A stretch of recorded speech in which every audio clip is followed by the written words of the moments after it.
외식이라고 하는 말은 요즘 거의 쓰지 않는 말이지요. 외식이라는 말은 밖에 나가서 음식을 사 먹을 때 외식이라는 말을 쓰지요. 성경에서 쓰이는 용례는 겉으로는 경건한 척하지만 실제 마음은 하나님과 멀어져 있는 상태를 외식이다 이렇게 이야기합니다. 예수님은 제자들에게 유대인들이 형식적으로만 내용 없는 신앙생활하는 것을 외식이라고 말씀을 하시면서 밀가루 반죽에 넣으면 이렇게 부풀어지게 만드는 누룩에 비유해서 설명을 하셨습니다. 사실 누룩이라고 하는 것은 빵을 만들기 위해서 부풀게 하는 효소인데 여러 가지 좋은 성분을 많이 가지고 있다고 하죠.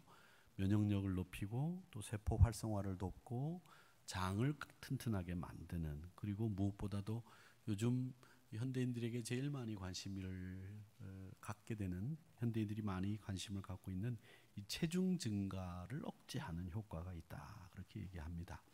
근데 이 누룩에 주의하라고 하는 말은 한마디로 말씀드리면 뭘 얘기하느냐면, 처음에는 아주 작고 하찮은 것처럼 보이는데 이 밀가루 반죽을 크게 부풀게 하듯이 변화시키듯이 이 작은 것 하나가 넓어지고 성장하고 세상을 변화시킨다, 이런 뜻을 가지고 있습니다. 독일이 통일이 되는 과정에서 동독에 있는 조그마한 교회, 라이프치히에 있는 조그마한 교회의 기도회가 이 독일 통독을 이루었다고 하는 것처럼 이 작은 것 하나가 세상을 변화시키고 세상을 바꾼다라는 뜻으로 이 누룩을 설명하고 비유를 들고 있습니다. 반대로 부정적으로 얘기하면 작은 죄 하나를 허용하면 온몸 전체가 이 죄의 구렁텅이에 빠진다는 뜻이기도 합니다. 이처럼 긍정적인 변화, 부정적인 변화가 이 작은 것 하나에서 시작된다라는 뜻이 누룩의 비유입니다. 요즘에는 그 나비 효과라는 말을 쓰지요.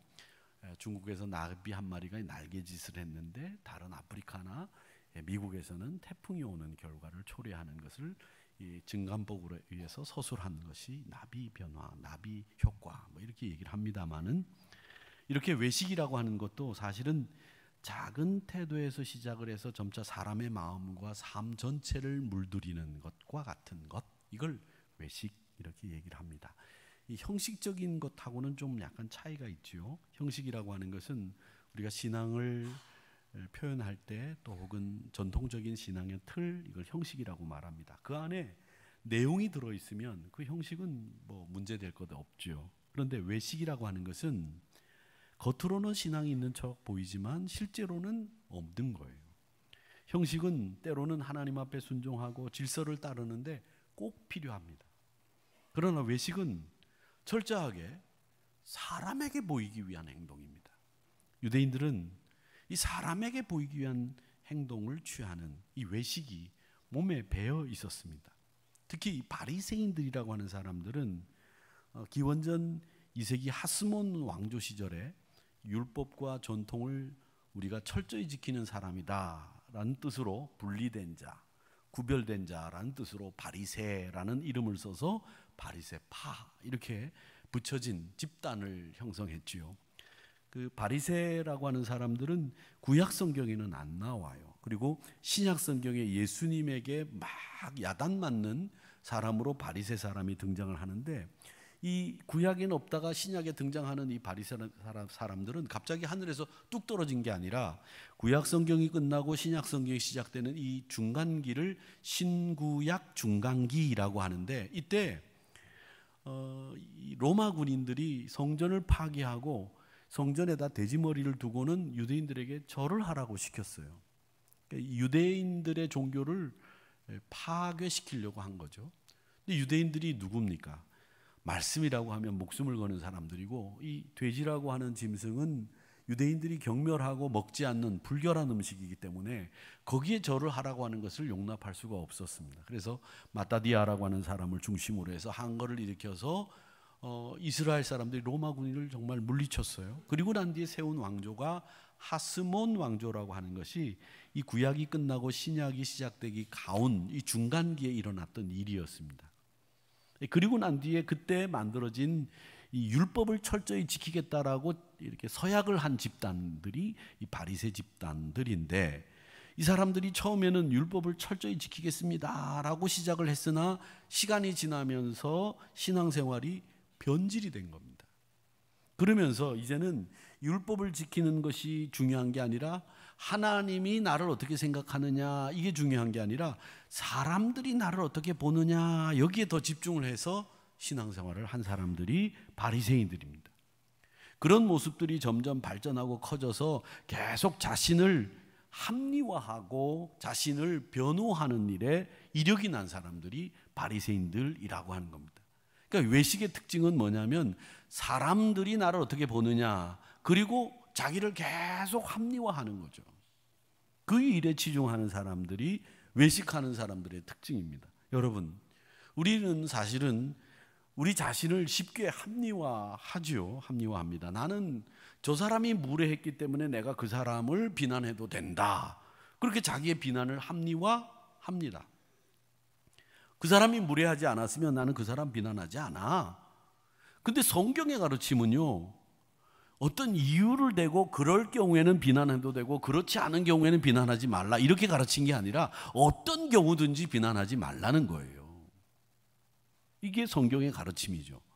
자기의 감정을 통제하지 못한 것도 다른 사람들에게 책임 전가하면서 자신을 합리화하죠. 야, 내가 화난 건 말이야 사실은 저 친구가 먼저, 이렇게 얘기하는 게 우리 사람들의 심리죠. 근데 그 사람이 나를 어떻게 하든지 상관없이 나는 늘 내 감정을 통제하고 늘 감사하고 늘 기뻐하고 늘 즐거워해야 된다. 이렇게 가르치니까 이게 사실은 힘든 거죠.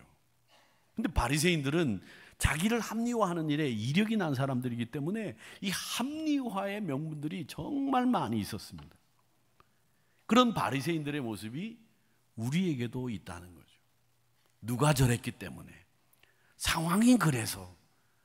근데 주님의 말씀 속에서는 상황이나 다른 사람들이 어떻게 하든지 상관없이 너는 네 모습을 지켜야 된다, 너는 이렇게 해야 된다라고 분명하게 못 받고 가르치고 있다는 거죠.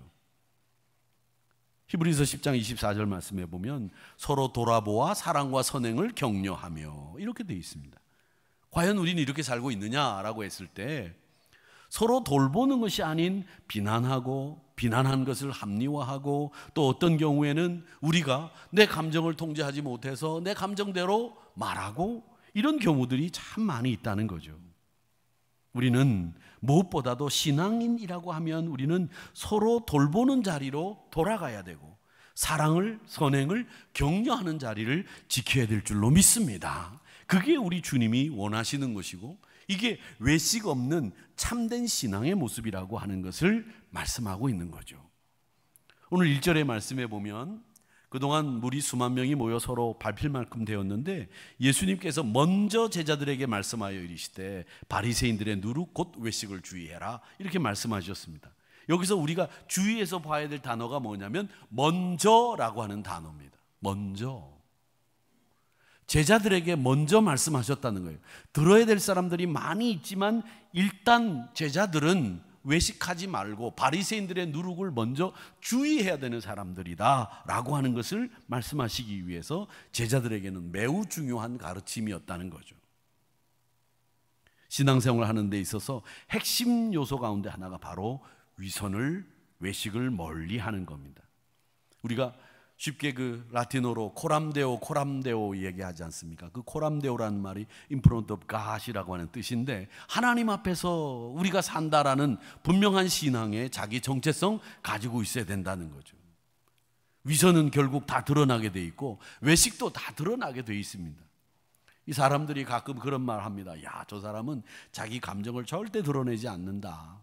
그런 말을 뭐 관용적인 표현으로 포커페이스라고 하는 말을 씁니다만은 오늘 2절 3절에 보면 주님은 그 위선을 구체적으로 예를 들어서 설명하고 계시는데 감추인 것이 드러나지 않을 것이 없고 숨긴 것이 알려지지 않을 것이 없나니 이러므로 너희가 어두운 데서 말하는 것이 광명한 데서 들리고 어두운 데서 조용하게 이야기하고 너만 알아라고 이야기했는데 다 알고 있죠. 자기만 모르고 있고.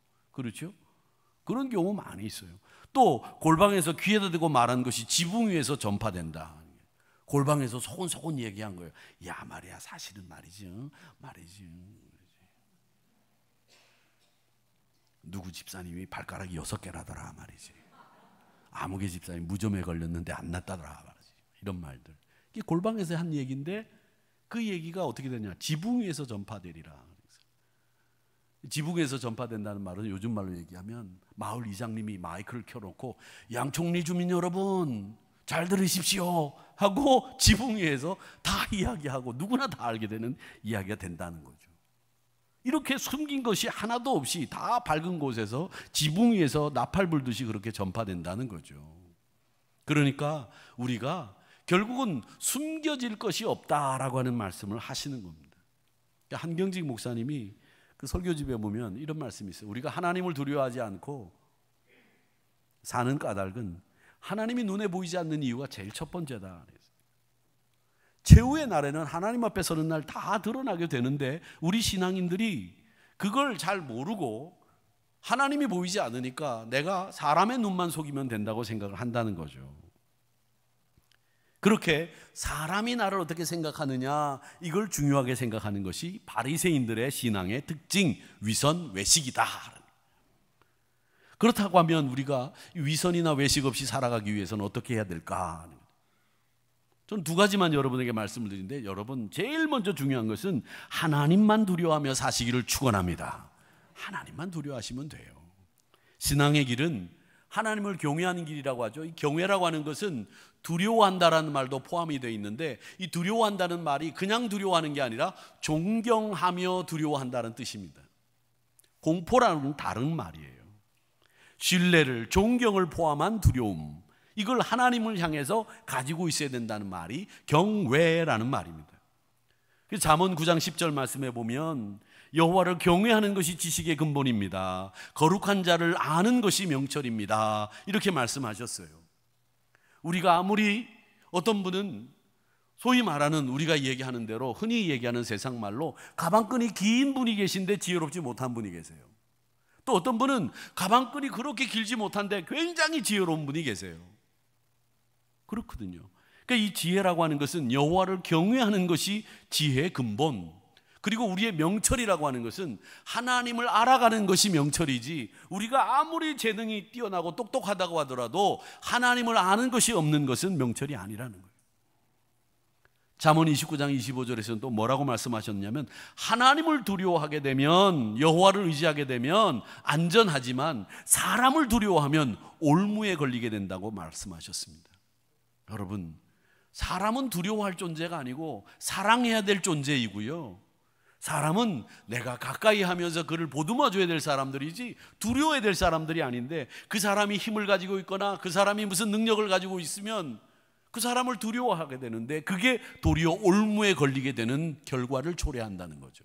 하나님만 두려워하게 될 때는 여러분 안전하게 된다라는 약속의 말씀이 잠언 29장 25절의 말씀입니다. 하나님을 알아가는 게 명철이라는 거죠. 여호와를 두려워하는 것이 안전하다는 거죠. 오늘 본문에서도 우리 주님이 4절과 5절에서 이 얘기를 하고 있습니다. 야, 너희를 죽이면 그만인 사람, 아무리 권력이 세고 아무리 힘 있는 독재 정부라고 하더라도 그 사람 죽이고 나면 더 이상 어떻게 할 수가 없어요.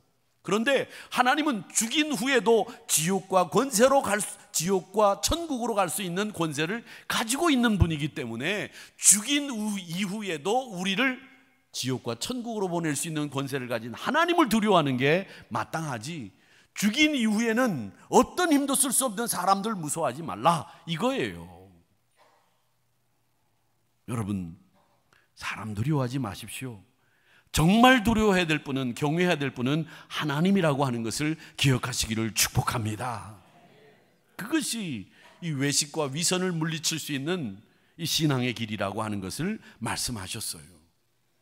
또 놀라운 것은 4절에 보면 내가 내 친구 너희에게 말하노니 라고 말씀하시면서 제자들을 친구라고 부르셨어요. 여기에서만 제자들을 친구라고 부르시고 있습니다. 예수님이 제자들 볼 때 어떻게 생각하셨어요? 제자들 볼 때 순환 예고를 하시고 내가 이제 고난당하고 3일 만에 살아나리라, 이런 순환 예고를 할 때마다 제자들이 그 말씀을 알아듣고 고개를 끄덕거리면서 예 그랬습니까? 못 알아들었어요. 하나도 못 알아들었어요. 그러니까 예수님은 제자들 보면서 항상 답답해 하셨거든요. 제가 볼 때는 제자들 볼 때마다 우리 주님 뭐 그러시지도 않으셨겠지만 주님 보면 내가 가르치는 걸 제대로 못 알아들으니까 우리 사람들은 못 알아들으면 이렇게 하잖아요. 근데 주님은 그렇게 하시진 않으셨겠죠. 그런데 못 알아듣는 것만큼은 분명해요.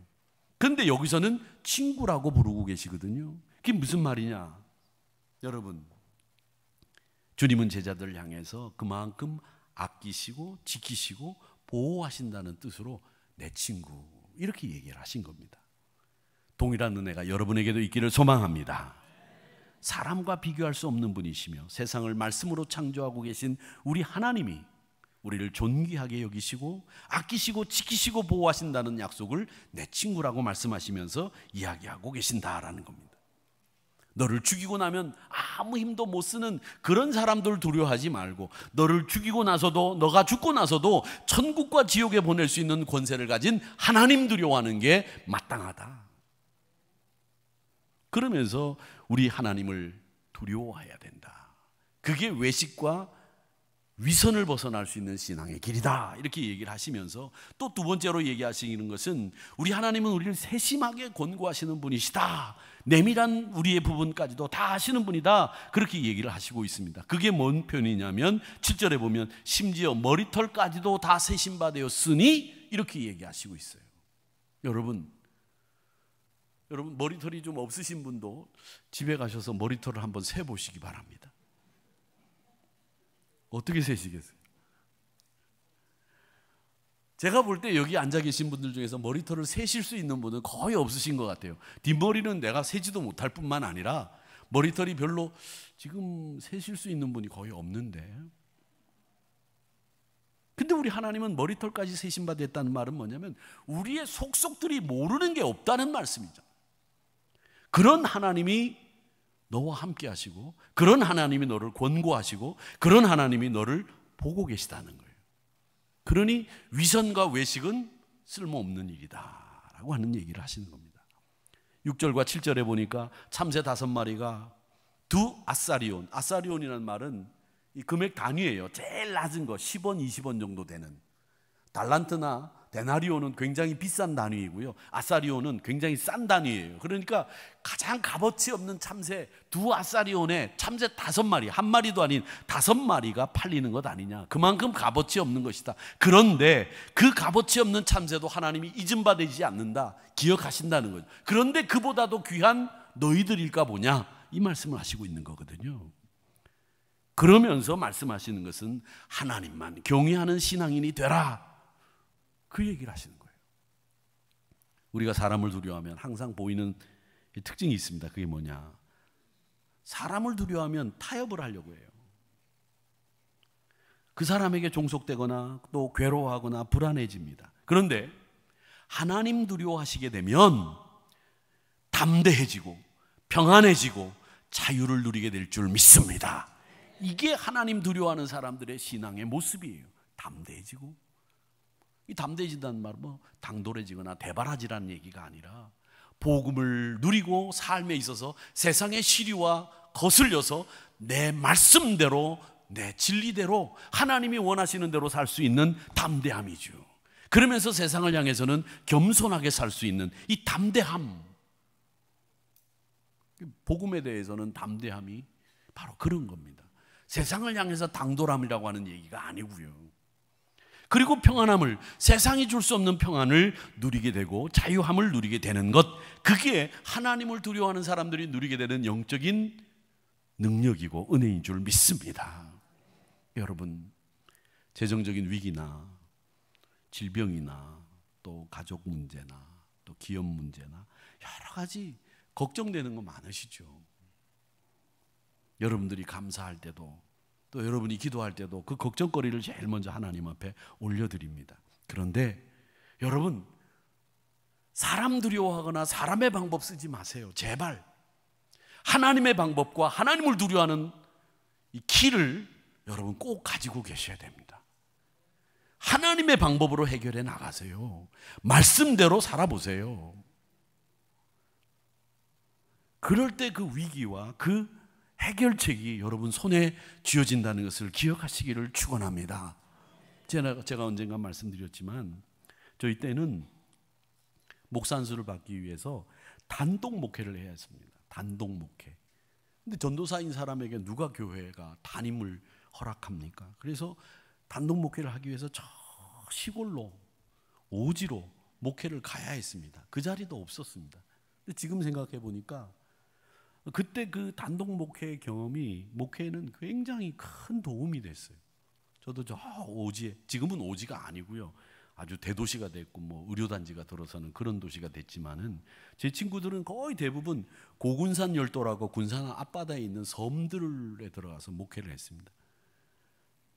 근데 그 섬이라고 하는 곳은 배를 타고 하루 종일 나와야 돼요. 반나절 이상 나와서 뭐 목포나 군산으로 와가지고서 서울로 올라와야 되기 때문에 이 무트로 나오려면 1박 2일을 보통 잡고 나와야 됩니다. 그런데 거기서 목회를 하면서 아이가 생기고 아이를 키우는데 이 아이가 갑자기 저녁에 열이 나는 거예요.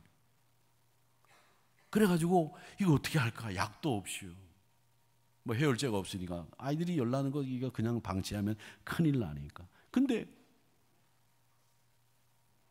언뜻 말씀이 생각나더라는 거예요. 기름을 부으며 안수하여 기도할지니라.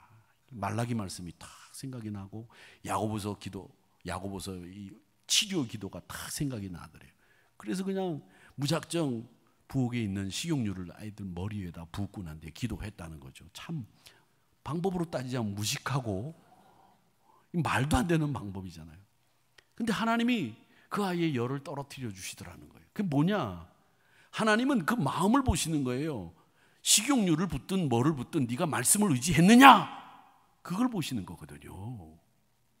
그러니까 여러분이 쓰는 방법이 야 이거 말씀대로 해가지고 이 방법은 참 무식한 방법이고 이거 말도 안 되는 방법이야.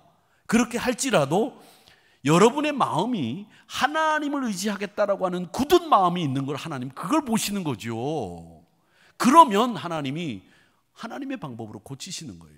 그런데 우리는 그 하나님의 방법을 안 쓰고 하나님을 의지하지 않고 내 능력을 의지하고 문제를 해결하려고 하니까 안 되는 거예요. 여러분 생각할 때 야 저게 말이 되나? 아닙니다. 하나님은 그 말이 안 되느냐 되느냐 이게 중요한 게 아니에요. 옛날 고대 사람들이 여리고성을 무너뜨릴 때 하루에 한 바퀴씩 돌고 마지막 7바퀴 돌고 나팔 불어라. 그 고대 사람들은 그게 말이 됐겠습니까? 말 안 되잖아요. 그 견고한 여리고성이 두 겹으로 돼 있는 여리고성이 하루에 한 바퀴씩 돌고 마지막 날 7바퀴 돌고 나팔 불면 왜 무너집니까? 그런데 하나님은 무너뜨렸어요. 왜? 너희들이 나를 의지하고 나를 의지해서 전쟁에 임했으니 내가 해결하겠다. 고쳐주시고 무너뜨리고 점령할 수 있도록 만들어주시잖아요. 우리가 그걸 왜 배웁니까? 똑똑한 척 하려고 말씀 배웁니까? 아니죠. 하나님을 의지하느냐 의지하지 않느냐 하나님은 그걸 보시는 거예요. 여러분 속을. 그렇기 때문에 여러분 내 마음이 어떤 방법인지 상관없습니다. 이게 하나님을 의지하는 방법이다. 내가 하나님을 의지합니다. 이런 고백이 나올 수 있는 방법이라고 한다면 여러분 그 방법을 쓰세요. 그러면 해결될 줄 믿습니다.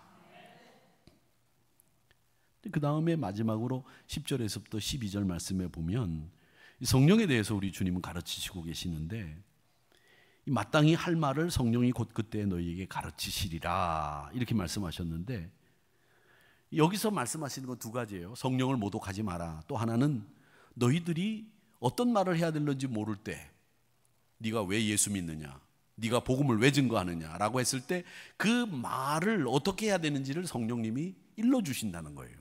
그러니까 이거는 예수님이 이 제자들이 장차 로마 법정에 설 것을 미리 아시고 로마 법정에 서게 되면 너희들이 어떤 말을 어떻게 해야 되는지를 성령 하나님이 가르쳐 주시니 성령 의지하고 그 말을 해라 이렇게 말씀하시는 거고요. 또 하나는 성령을 모욕하면 죄사함을 받지 못한다라는 말입니다. 이 부분에서 여러분들이 약간 혼란이 생기는 경우들이 생깁니다. 어떤 경우냐? 목사님, 우리가 예수 믿으면 모든 죄를 사함받는다고 했는데 왜 성령님을 모독하면 요 죄만 우리가 죄사함을 받지 못하고 구원받지 못합니까? 이렇게 말씀하시는 분이 있어요. 그 말씀을 잘 이해하셔야 됩니다. 성령님을 모독한다라고 하는 말은 사실은 그 가지고 있는 뜻이 뭐냐면 성령님을 거절한다는 거예요.